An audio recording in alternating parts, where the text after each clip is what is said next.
I will get. Do you have any new Reviver flavors? We do not. I feel like our intro should be like the straws going in the cup. Yes, and we just say And 3, 2, 1. Yep. And then Ooh, I just like welcome to You know? Branders on Break. Bethany, you said, "Are you ready?" or something like that. Take a drink every time we say the word brand. Okay, straws ready? Let the break begin. Insert audio of straws and drinks. Okay. 3, 2, 1.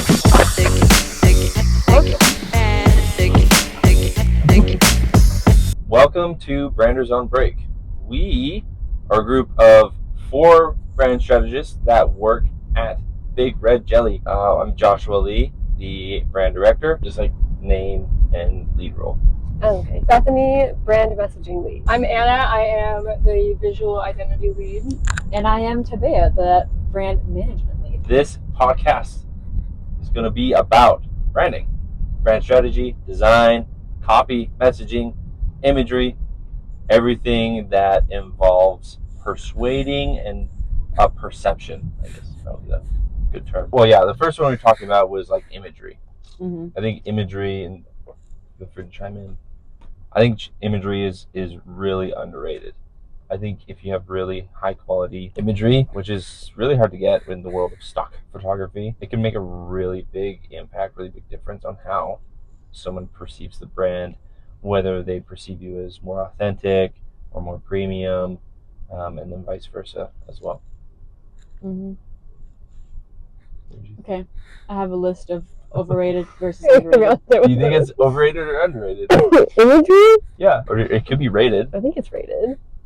I think it's only underrated with small businesses because they don't have a person willing to go out and take photos. I was going to say, I think images are half sometimes the brand visuals. And if you don't have your own images, you can have a killer brand, but your website still feels flat and stock. Yep. And your content, you got to have good images, and not enough people, I think, invest in good imagery. Yeah. Authentic imagery. Like the age of social media, imagery is becoming even more important, and I think that a lot of brands that do understand what they're going to need do invest in having product photography, lifestyle photography, that sort of thing. Especially with AI, like AI images do not give the same. No, the amount of times that I have been given an AI image from a client, or they don't have a product or anything and I have to create something, the amount of time I have to spend in Photoshop anyway fixing it and making it look good is like, I'll just go take, like, it's so much easier to just go take a real photo and then Photoshop it. Another underrated point on the list here is packaging and small touch points. And I think underrated things in so small touch points, it's like emails or like little trinkets that you give out, which we saw with like Swig. What we just went to is they literally gave out little disco balls, which then the chance to like win something else was this whole big thing. But that was a small touch point of like a small trinket that made sense for their brand.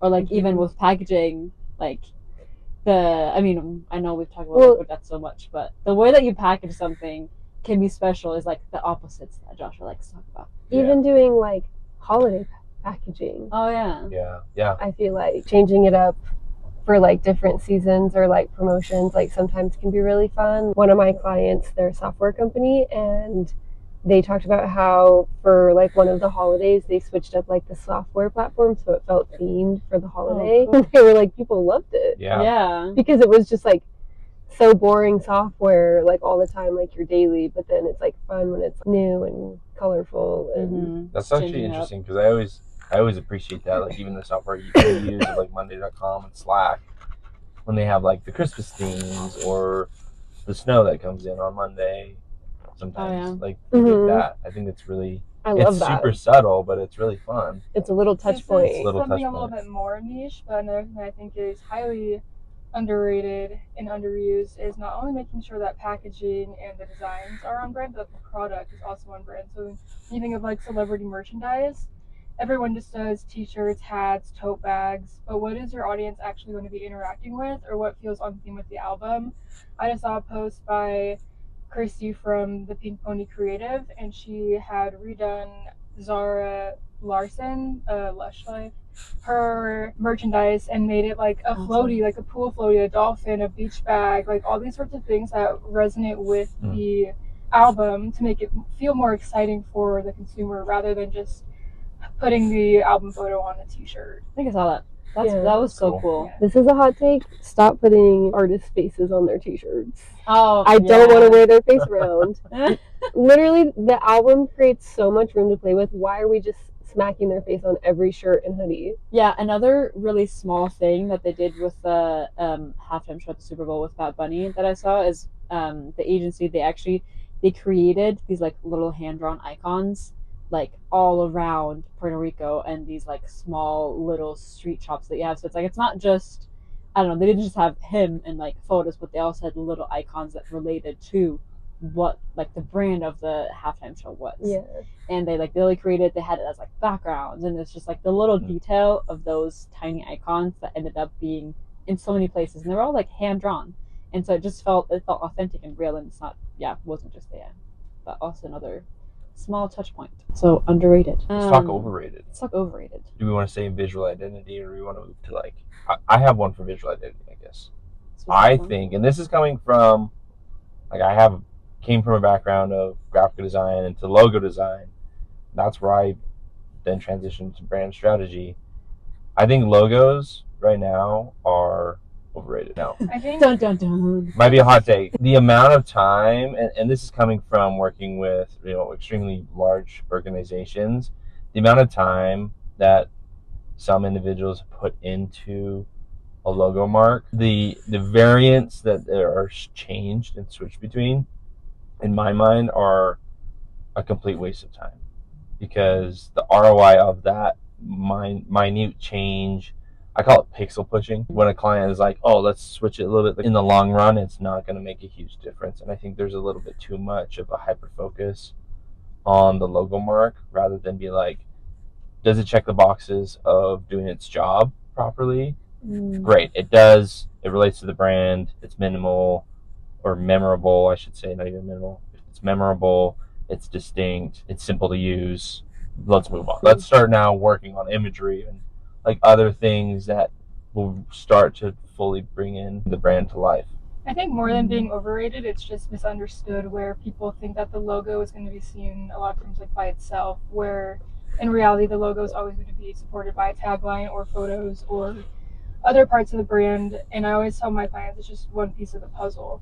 I also think it comes down to what is the company, and does their audience care that much about the logo? Is the logo going to really have an effect on the growth? I mean, is it a small business and their clients don't really care about what the logo looks like? It just comes down to what is the goal of the logo going to be? Where's it going to be used? I really like the term pixel pushing, because like after, I don't know, changing like tiny little things, like we could have used that time to focus on strategy.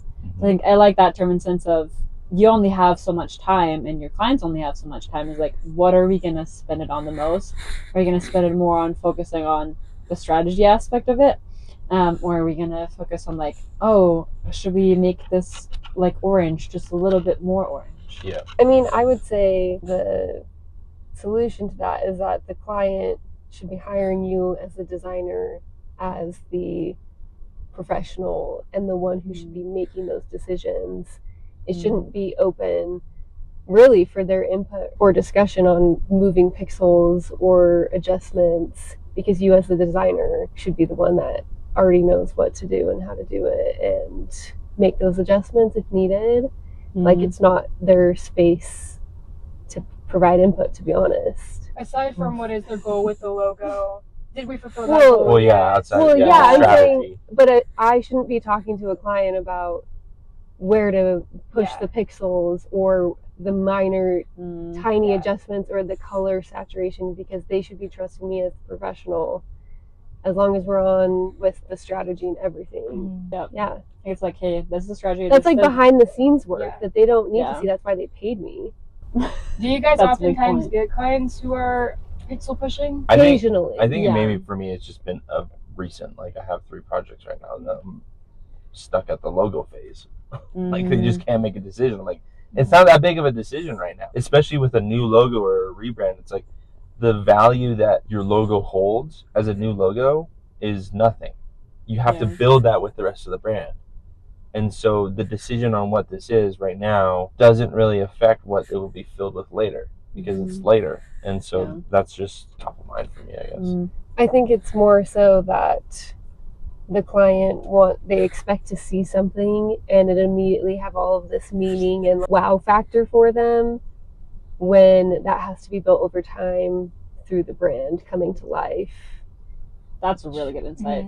Sorry, I think one time I compared it to, it was right after I went with my friend to go wedding dress shopping. First time she put on the wedding dress, she was like, this does not feel like me. Like, I don't, like, anytime she put on any of the dresses, she's like, I had to tell her, like, you're just not used to seeing yourself in a white, full-on elegant gown. But the more you hang on to it, it's in your closet, you try it on, you take your bridals, as we do in Utah, you have all these photos, you build the experience in the wedding dress. You're going to look back and be like, wow, that was my wedding dress. But the first time you wear it, you're not going to say, wow, this is my wedding dress. I mean, sometimes people do, but a lot of times, it does feel like this doesn't feel like me because I've never worn this. So when you have a new logo, it's like, well, I don't know if this is the one. You have to build it with that experience with it. Okay.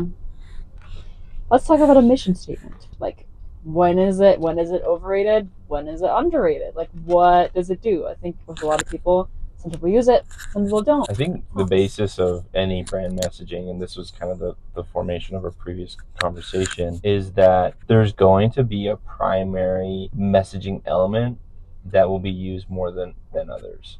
And so I think hyper-focusing on what that is. So I really love the examples of Patagonia hyper-focuses on like a kind of a brand, like a mission, where they're against fast fashion, or even more so they have an enemy, right? They're positioning themselves in that way, or they're for renewable clothing, right? So they kind of have a mission for something, or vision for something, and so that's so elemental or like foundational to their brand. Whereas GEICO, totally different example, theirs is about saving money in a short amount of time, right? Save 15% or more in car. It's more like a promise than like. Yeah, it's a brand promise, right? Based on the service or product. I think if you are a service-based business or software, if you're not e-commerce like products, I think you need a mission statement, because I think it tells your customers and your audience what you're doing and what you're trying to achieve, and like why maybe they align with that or not. But for example, like we talked about, like Amazon products or like selling stuff like that, I don't need to know that you're making this dresser because dresser, like I don't know, like I don't need to know your mission, I just want the product. It's like, and I want to know the product features. I don't care about anything else. Or like how good your service is, basically. And like emphasize that. If I have 10 different softwares to choose between, I want the software that aligns with what I'm looking for, which is maybe it's the simplest one to use, and their mission is to always be the simplest.